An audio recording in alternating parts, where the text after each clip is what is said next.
Getting the timing of these playoffs is going to be really tough because even now, I waited until the day after the last first round series finished, but that's also a day after the second round series already started. Plus, we assume that I have nothing but time and that I can edit and record on the spot, which is not likely the case. So I like to be as honest as I can. I'm recording this on May 6th. When I get to the awards that I've updated, you'll see exactly where it is because I believe tonight they are announcing one. And obviously tonight there's more games. So bear in mind my predictions might already be off and all of my assessments might already be gone and points have already changed. But if you want a snapshot of what it's like after the first round, then this video is definitely for you. So let's kick it off right away. We'll get right to my predictions for next round's matchups. I will talk about the previous round's matchups when I look at the teams that we've lost when I look at our pool. So let's fast forward. I think I did East first last time. So in the sake of equality, let's kick it off with the West. Our only really mini upset, I think, in the first round was a 5-4. Other than that, it was pretty chalk. So we've got Dallas, who made the small upset against the Clippers, although I think it was pretty clear at the beginning without Kawhi and the way things were going. I mean, there was a couple games they looked feisty, but Dallas certainly outplayed. And then I kind of forgot OKC was still in it because they took care of things so easily and so quickly that realistically they've just been sitting and waiting. So this should be an interesting series. Funny enough, it's actually almost like even odds, and this really kind of emphasizes something I'll probably make reference to near the end. It is really funny, this idea, and I'm as guilty as anybody else, of because a team hasn't done it before, we assume that they might not be able to. But just because someone has done it before, I guess, doesn't necessarily mean they're more likely to. Whatever. OKC had no problems with the Pelicans, and they looked fantastic, but that was the Pelicans, and so I don't really take that really at face value. I think Dallas had a lot more of a struggle, and I think this series should be pretty tight.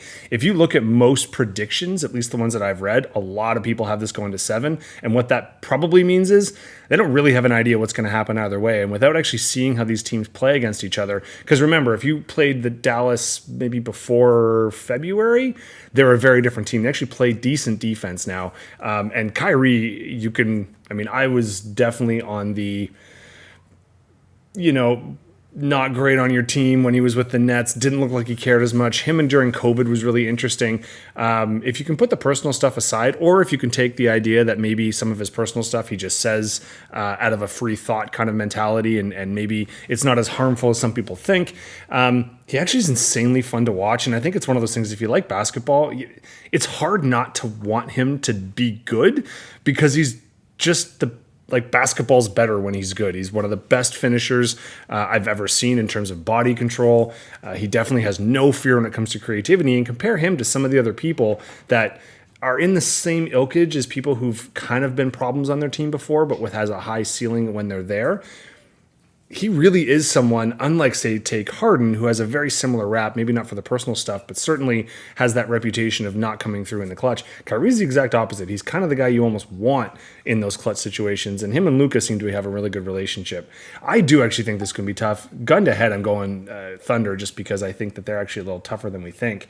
But if there's going to be a big upset, I think I don't include a 3-2 as a big upset. I think this would be the biggest one. I think Dallas has a legitimate shot. So I'd still kind of go in a complete bailout to say this might go with home court and that the Thunder take over in 7. But if Dallas wins, and especially if Dallas wins in 6, don't say I didn't say it first, even though I guess I didn't.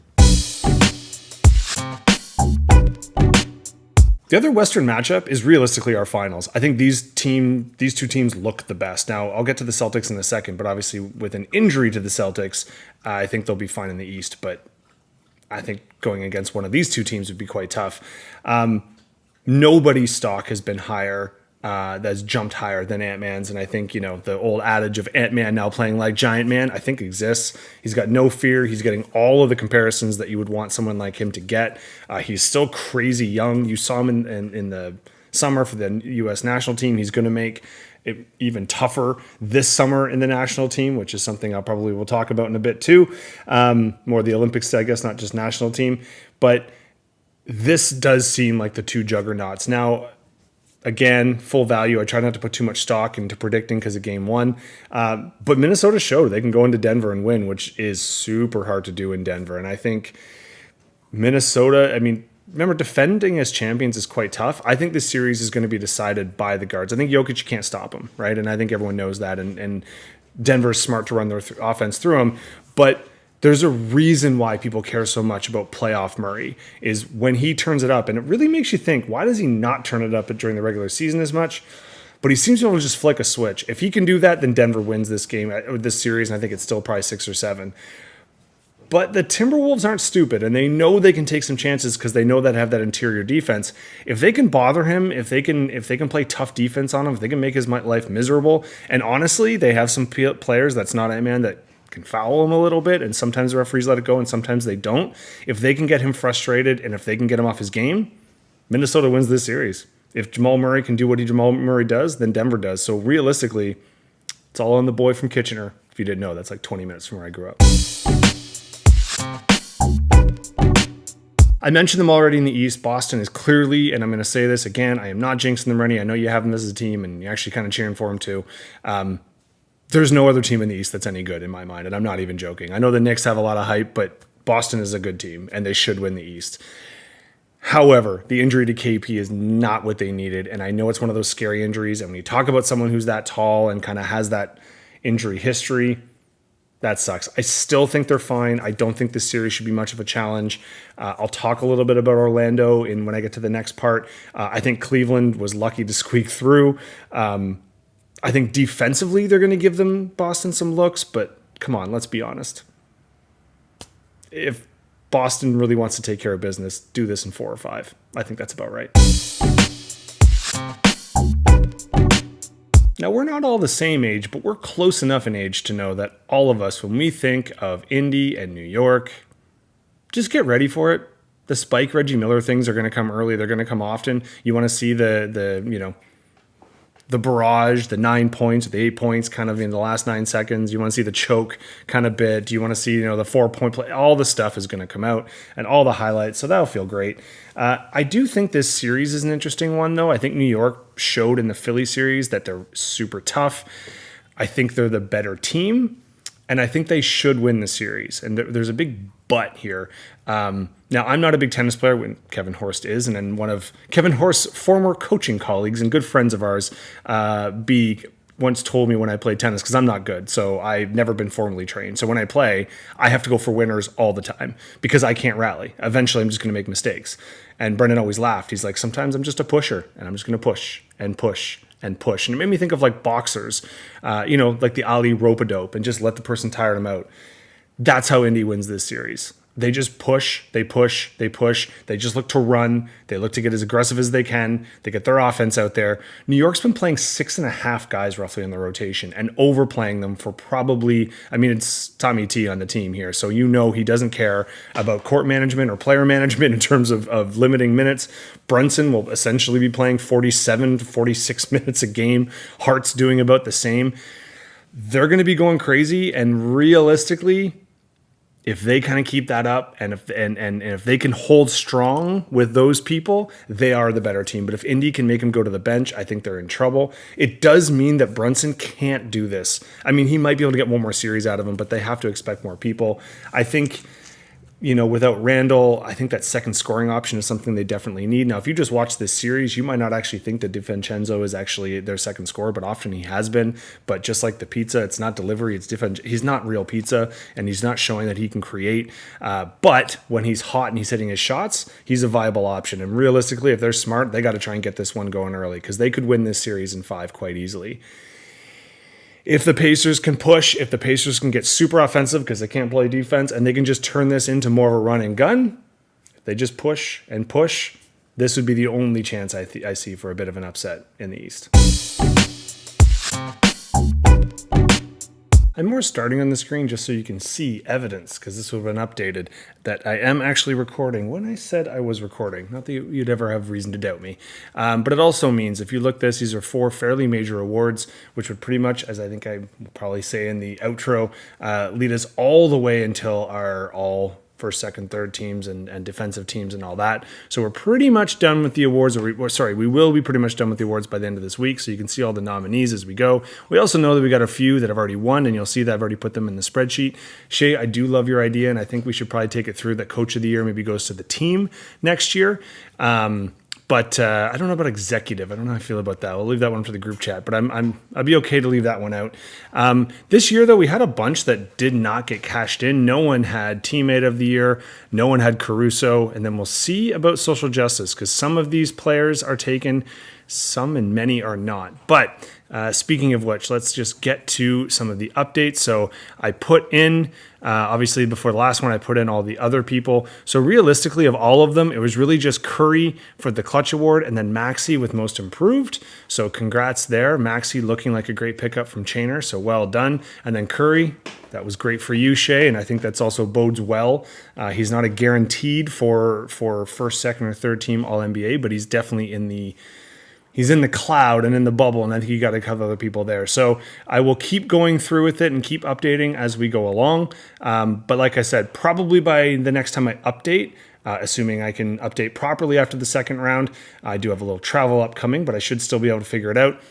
I think most, if not all, of our player awards will be done then, so I'll probably have a longer section there. For the team one, though, you can see I updated, and I know it's a little bit trickier to see because obviously we've got a team like the Lakers who's out, and they only really earned the 2 points for making it this far, but obviously they won the in-season, so we're seeing the kind of remnants of that. We can also see that, unfortunately, Chainer, we had our first full defeated individual. So you finish with 16 points, which I know is a little bit of a disappointment. You lost all three. The Bucks and 76ers did put up a fight. The Heat, I think that was a foregone conclusion. So unfortunately there with your -2, you finished with 6. Now me, I am likely to be done unless the Pacers can put up a fight against the Knicks. I think it actually introduces a really interesting part. I've done better than I probably should have on the teams. I really did luck out by having the Lakers and Pacers do what they did in the in-season tournament. And right now I'm just hanging on, trying to bury Horst, because if he goes down, if the Pacers go through, then I at least get one more round out of it. If not, obviously it's Horst that goes through. But one of the two of us will be done with all of our team points, which leaves us to our 2-team dominance. So even though they're technically the lowest on the poll, I do think the Clippers would have been nice for you, Shay, but you only lost one really of your 3, and Rennie, obviously you lost the Magic, but you knew you were going to lose one of those 2, so you look like our big winner right now for teams. You are pretty much, you are guaranteed one at least in the East final. And like I said, I think you are likely to have the East representative unless the Knicks or Pacers can say something about that. But then it comes down to really interesting. So we got Denver against Minnesota, and we got OKC against Dallas. So this is really, Shay, if you want to try and bury Rennie, you want your 2 to fly through. That would put Rennie in a tougher spot, and then maybe you can capture the total number of points in terms of the team win. And if not, obviously, then that's Rennie's to take. We'll see if I can get through it this time without getting mauled by the dogs.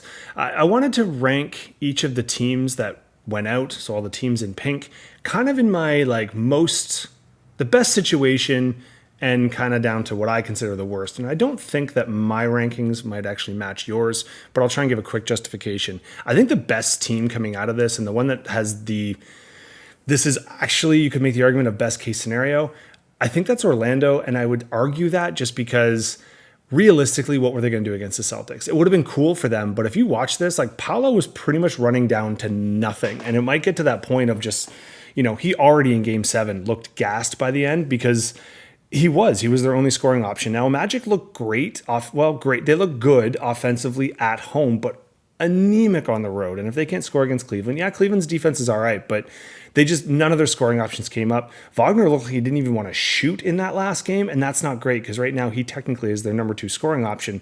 So this is going to open up the door, and sometimes I think it's a nice wake up for some of these teams to be like, unless you just want to be this team forever, which I'll get to in a second, you got to make a move. And I think for them, they've got the cap space. There's a lot of talk about Paul George or someone like that could be a second scorer.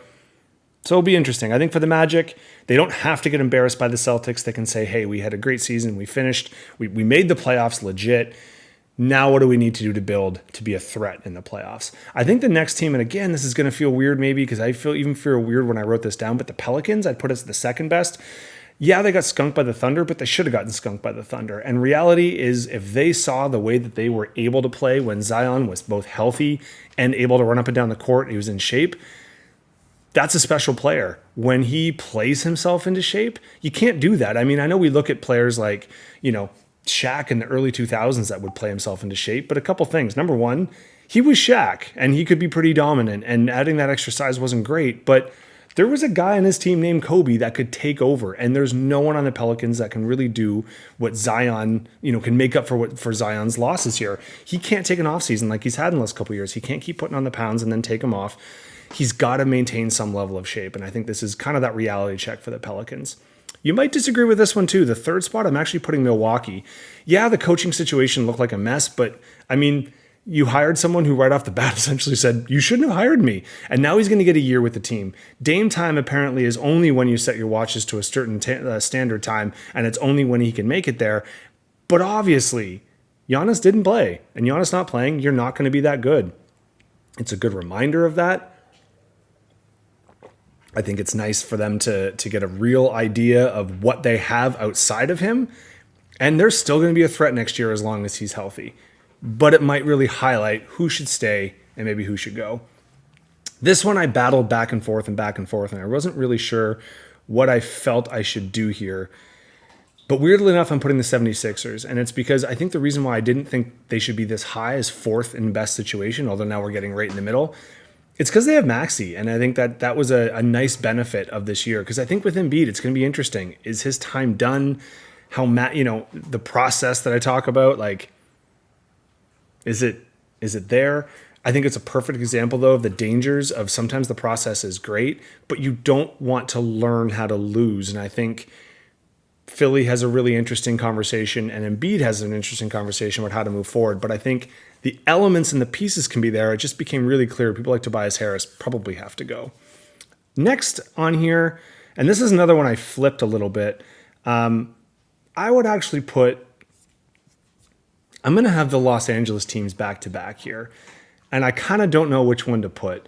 Talent-wise, you would actually probably say could be even. But with age, I'm going to go with the Clippers. So the Clippers are in a slightly better spot, I think, even though, Kawhi is what Kawhi is. He's not going to play all the time. And so you got to make that decision. Do they keep George? Is Harden going to be able to have another season like he did? What's up with Westbrook? But at least you've got some pieces and some elements there that when you're on, you at least looked dominant. So your ceiling is higher. I'd say compare that to the Lakers. This was actually the Lakers' probably best case scenario this year, not in terms of the result, but they have two older players who have had problems with time management. I think they both wanted to be eligible for awards. I think they stayed healthy, which was also lucky. And they fought to get in the playoffs. So for them, I think there's still a lot of talent there. I think there's a lot of smoke and mirrors. I can't believe people are actually talking about Bronny James in terms of the draft. Like, what does he shoot? Somewhere in the 20 percentages on dribble threes and under 30 on like catch and shoot threes. And they lie when they say he's 6'4". Rumor has it is he's about 6'1.5" to 6'2". Doesn't play great defense, like tries hard, but he's not a stopper.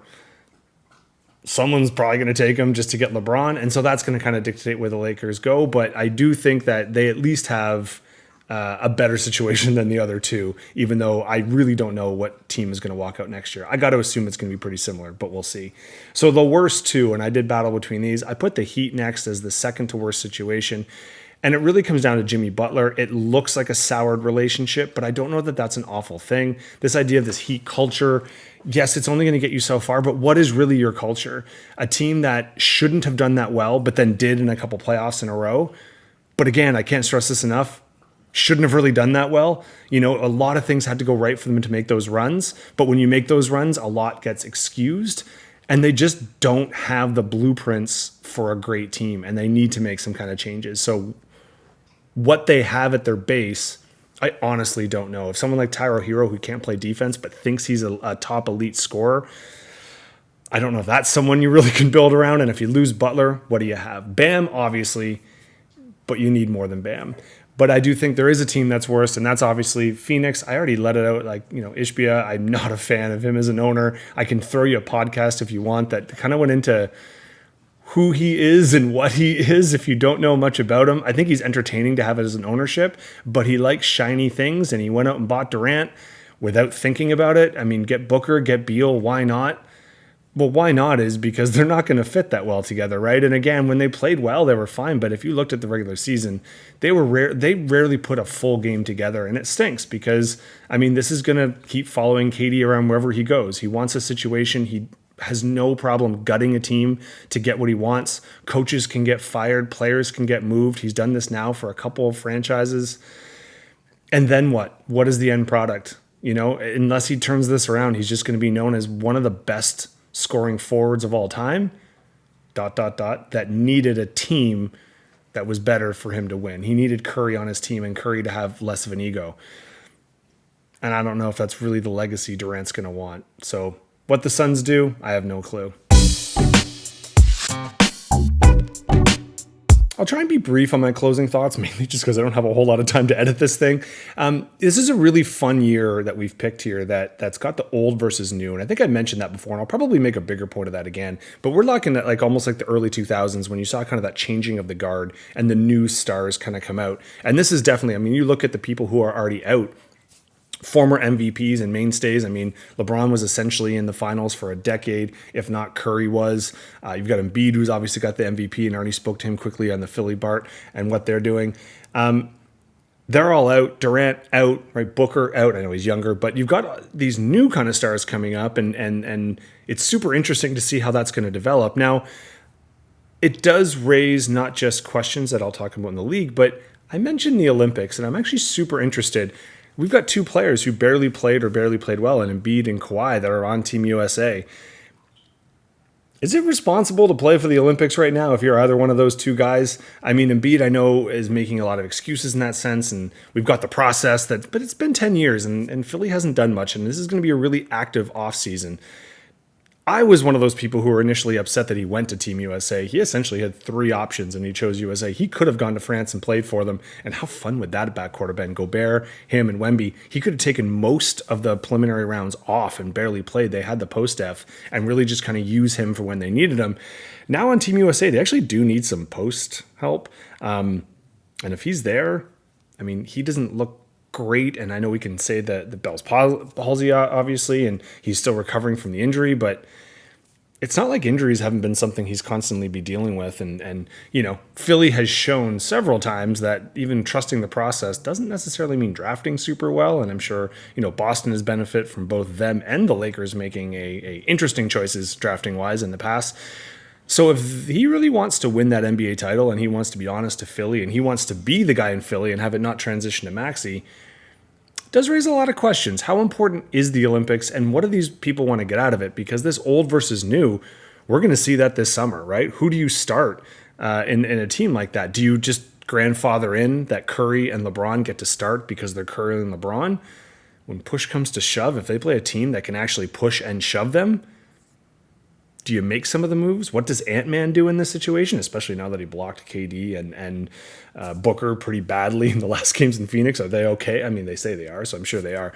I don't know. It's created some interesting kind of timeline-based stories. So I know we really focus on the NBA here, but this is going to bleed into the summer, and I think these playoffs have already been fun, giving us a few narratives. So let's see how those develop. Well, I tried to be brief, mainly for my editing purposes, because, man, these rounds go fast, and I feel like they're just going to keep getting faster and faster. I'd like that they don't wait to start, but it does create a little bit of issues for people like me who like to do things like this. But ultimately, the next time I do this, hopefully after round 2, I'll be able to find some time. I do have some travel upcoming, but I should be able to figure it out.